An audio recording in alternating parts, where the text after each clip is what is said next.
น้องนักเรียนทุกคนสักครูชื่อสักครูสุดสมรมโนวงศ์หรือสักครูตุกตาเนาะซึ่งเป็นครูประจำห้องชั้นป .2 ในสุขเฮียน2021 2022นี้เนาะสำหรับการเรียนการสอนของพวกเราแม่นจะได้เรียนทางออนไลน์เนาะ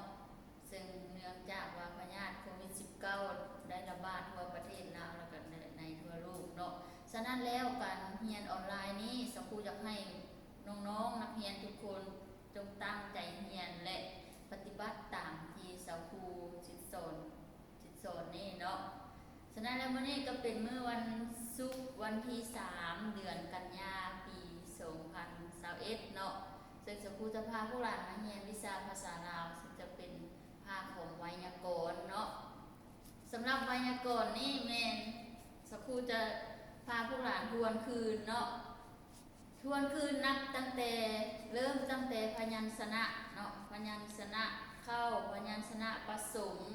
ตัวสะกดเนาะสักครูจะพาพวกหลานเรียนคืนซึ่งอยู่ห้องป .1 หรือว่าอนุบาล3พวกหลานก็เคยเรียนผ่านมาแล้วเนาะ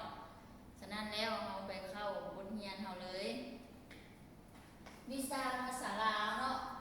วิชาภาษาลาวไวยากรณ์น้องภาคทวนคืนอันที่1พยัญชนะในภาษาลาวมีทั้งหมด27ตัวเนาะพวกหลานก็คือสิได้มาทุกคนแล้วเนาะมีโกโขโคงอจอสอโซยอดอตอถอทอ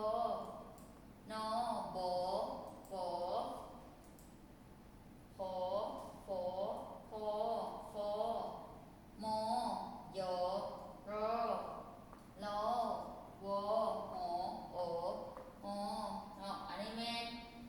พยัญชนะทั้งหมดในภาษาลาวมี17ตัวเนาะเริ่มแต่กอไก่ฮอดฮอเหือนหลังจากนั้นแม่นพยัญชนะผสมเนาะพยัญชนะผสมแม่นมี6ตัวเนาะงอ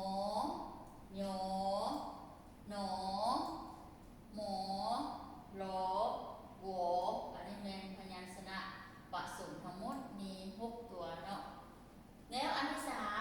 3จะแม่นตัวสะกดเนาะตัวสะกดในภาษาลาวมีทั้งหมด8ตัวเนาะ8ตัวนั้นมีตัวใดแดที่ว่าเป็นตัวสะกดที่นำใส่เข้าในภาษาลาวเนาะเอามาเบิ่งนำกันเลยมีงอ